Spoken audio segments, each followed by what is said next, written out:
Greetings and welcome to the first part of my top 30 games of 2019.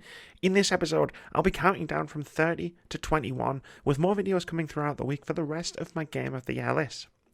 A couple of notes before we start. Firstly, this is my list and my list alone. Opinions are subjective and we can't like everything. If you disagree or agree with anything, I'd love to hear from you in the comments or on Twitter. Secondly, I haven't played everything that came out this year. No one has. This list is as complete as I can make it from games I have played, all of which I've made impressions videos about in the last year. If a game you love isn't here, there's a fair chance I just didn't get around to playing it. So with that out of the way, let's dive right into the list. Number 30.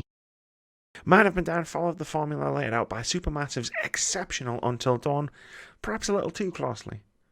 While it didn't have the same impact as its 2015 predecessor, it did have one thing going for it that catapults it into my top 30 games of 2019. Multiplayer. Keith Russell and myself played through Man of Medan as part of a 24-hour charity stream, using the game's social mode to select characters and pass the controller back and forth when it was our turn to take the wheel. Formula, making the entire thing a social experience. While I got a bit shortchanged on how much time I got with the controller compared to the others, this is my new favourite way to play a game like Man of Medan, and any game in the narrative-driven QTE genre is going to feel a little disappointing if I can't play it with some friends, making terrible decisions as a group. While it's a little clunky, and some of its quick-time events were a little aggravating, Man of Medan was still a really solid horror game. Its characters were walking horror movie tropes, but with enough personality to be likeable, and it does a great job of building a thick atmosphere of dread, even when I had two of my best friends sat on a couch next to me chatting away. Hopefully Supermassive builds on a solid first start in its new anthology series to give us something truly spectacular with the next installment. Number 29. Luigi is the best Mario brother, a point I plan to expand on in a 2020 video, but for now all I'll say is that Mario is a bit of an ass, while Luigi is adorable. And it really shows in Luigi's Mansion 3, a game that lives or dies on how charming of a protagonist Luigi is. Whether he's petrified of literally everything around him, yet presses ahead anyway to save his friends, or how excited he gets every time he accomplishes anything, or the fact that he has an adorable ghost pop as a pet. While Luigi's Mansion 3 wasn't an amazing game, I couldn't really get to grips with the tank controls, which meant that I never felt all that comfortable while I was ghost busting. Smashing ghosts around the hotel, however, and generally causing more chaos and destruction than in the hotel scene from the original Ghostbusters movie, is still a lot of fun, and part of that is down to how little control I felt like I had over what I was doing. But I really fell in love with Luigi as a protagonist while playing, as well as the colourful world and excellently designed antagonists. There were so many different spooks and spectres to face off against in Luigi's Mansion 3, and they were mostly a delight.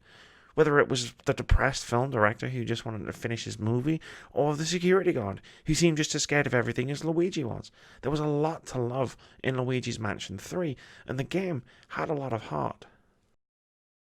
Number 28. Spooky science fiction is my jam, so it's probably no surprise that Observation was high up on my list of most anticipated games from the moment it was revealed. Luckily for me and my disappointment levels, it delivered as an excellent sci-fi thriller set aboard an abandoned space station where he plays the station's AI, guiding and helping the sole human occupant trying to ensure her survival and helping her piece together what happened. It's a narrative with a compelling central mystery and a delicious set of twists and turns that constantly made me want to know what happened next. Being thrust into the role of Sam, the artificial intelligence that runs the station, is an awesome twist on the genre. Instead of playing as the human character, you'll spend most of your time tied to the cameras of the space station, or navigating menus, solving puzzles, and unearthing new clues as to what happened to the crew. It's the game's atmosphere that really pushes it over the edge. The station you're exploring feels lived in and real, modelled after the International Space Station, and a mishmash of old and new technology. You'll be constantly accompanied by the bangs, thuds, and whirring of the machinery that runs the station. All in all, Observation is a brilliant little thriller with a great mystery and wonderful audio design that deserves your attention if you're a fan of the genre in any way. Number 27. You seem like the kind of person who enjoys using video games to chill out and unwind after a stressful day. I know I am. If that's true, then Islanders might just be the game for you. It's a city building game that might be the most zen, relaxing game I played all through 2019. Its calming music and minimalistic design seem purpose-built to be, above all, a relaxing, calming experience. What makes Islanders a game that I had to put on my top 30 games of the year list is the twist on city building conventions at its heart. Where most other games that focus on city building rely on micromanagement or a sprawling set of features or mechanics, Islanders never strays from its premise of simply putting down some buildings as best you can. And that's it. Aside from trying to maximise your point total by placing them in specific locations, that's as complicated as it gets. By giving the game such a laser focus, Islanders becomes compelling in its own right, and you can just slide effortlessly into its gameplay loop of putting buildings down, getting more buildings, and putting them down. You can compare scores with your friends if you want, and do everything you can to maximise your point totals of each city you create, or you can just sit back, chill, and let the relaxing music and calming gameplay take over. Number 26. I'm as surprised as anyone that The Division 2 ended up on my Game of the Year list, given how hard and how fast I bounced off its predecessor. I've never really been all that into looter shooters or many live service games, and yet I dumped a ton of hours into The Division 2. It's still one of my go-to games to grind through while I stick a podcast on in the background. It's probably because The Division 2 feels a lot more rewarding for a solo player like myself than the first one ever did. I never really hit a difficulty spike I couldn't overcome while I was playing, and if I ever ran into anything really tough, a quick trip to the Dark Zone, again easily done by myself, could net me some powerful gear that made missions more manageable. My enjoyment of The Division 2 also stems from how satisfying the cover-based shooting mechanics are. Although I still find it ridiculous that it can take hundreds upon hundreds of bullets to take some enemies down, there's a much more consistent power curve in the game. That, combined with the fact that enemies don't physically know your location at all times, allowing you to flank them, and the myriad of different abilities that let you find a playstyle that suits you, makes The Division 2 a really solid, satisfying shooter with dozens of hours of enjoyment, even if you're playing it alone. Number 25. While I'm on the subject of games I didn't think I'd dig as much as I did, here's Dauntless, a multiplayer monster hunting RPG where you fight giant monsters and turn their various parts into weapons and armor. I thought I'd download it, play it for a few hours, and then bounce off it. Instead, it's another game that I'm continually returning to, dumping a few hours in here and there as I craft new threads for my Slayer. I even bought one of the battle passes. What makes Dauntless an easy game to keep returning to is that it's both simple enough for casual play, while also deep enough to be played for hours on end.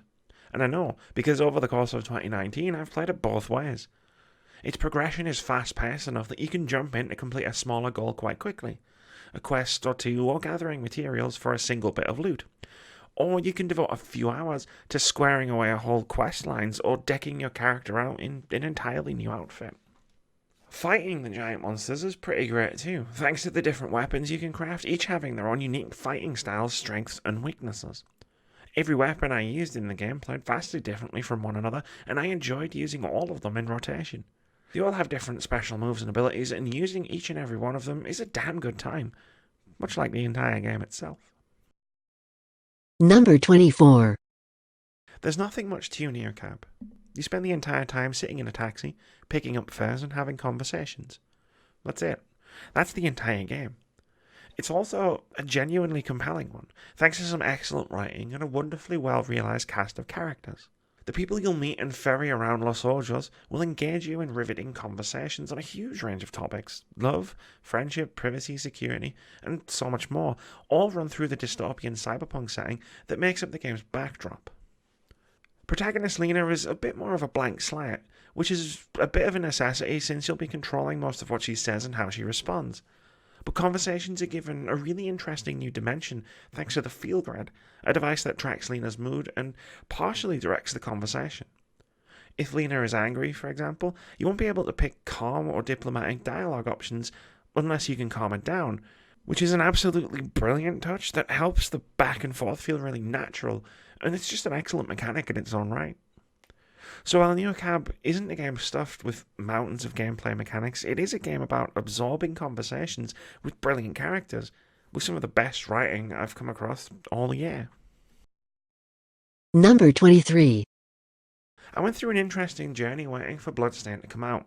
From elation that the creator of Castlevania would be making a spiritual successor, through impatience that it was taking a while to get made, to hesitance after seeing a less than stellar demo of the game and wondering if I was looking at another Mighty No. 9 situation developing before me. Luckily, Bloodstained turned out to be good. Really, really good. Like, Game of the Year list good. It's strange. When you look at Bloodstained, it doesn't look like much at all. From a gameplay perspective, not an art perspective. I really like the art style of the game. The gameplay looks kinda slow and clunky. Once you get your hands on the controller, however, it all clicks into place immediately.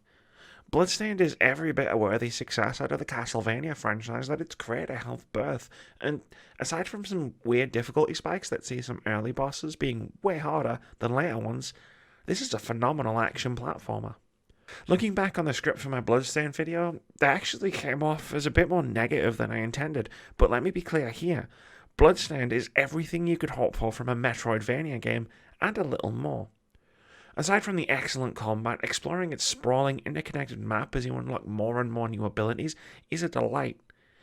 It's definitely one of my favourite games of the year, and if you've got any inclination for Metroidvanias or the Castlevania series, you should definitely not sleep on this one. Number 22. Considering I just published an almost 3,000 word video essay about this game last week, I'm not sure how much more there is to say about Kojima's latest game without feeling like I'm repeating myself a bit. But Norman Reedus' Postman Adventures is one of the most contentious games released all year, for me personally, and it's also absolutely one of my favourites of 2019. I think people think I didn't like this game, given that the first half of my video was my lamenting the fact that a lot of it is made up of my personal pet peeves in gaming. But, as I pointed out, I've also played 30 plus hours of the game, and I don't play games I don't like for that long. For everything Death Stranding gets wrong, for me personally, it also gets a lot right. Most of it revolves around the multiplayer aspects of the game, of being alone, yet working with other players to slowly rebuild the world. Pooling resources to make the world easier to navigate became my sole driving force while playing, whether it was contributing to rebuilding the highway, leaving warning signs, or things behind to make passing through treacherous terrain a little more painless.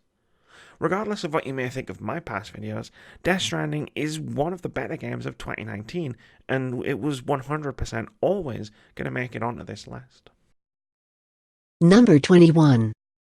The SteamWorld franchise has somehow become one of the most robust and malleable in the modern gaming pantheon. It's been a platformer, a tower defense game, a strategy game, and more, and each time the team at Image & Form decide to switch gears and create a game in an entirely new genre, they somehow nail it. With SteamWorld Quest, they decided to make a deck-building RPG, and it might be their best SteamWorld game yet.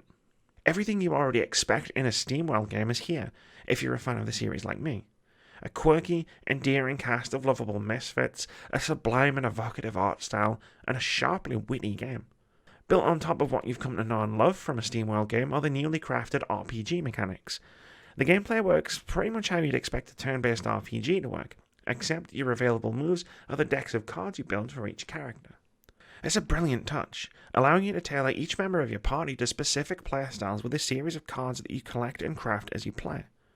There's a huge amount of depth to how cards can interact with each other and the different ways you can spec the same character depending on how you build their deck.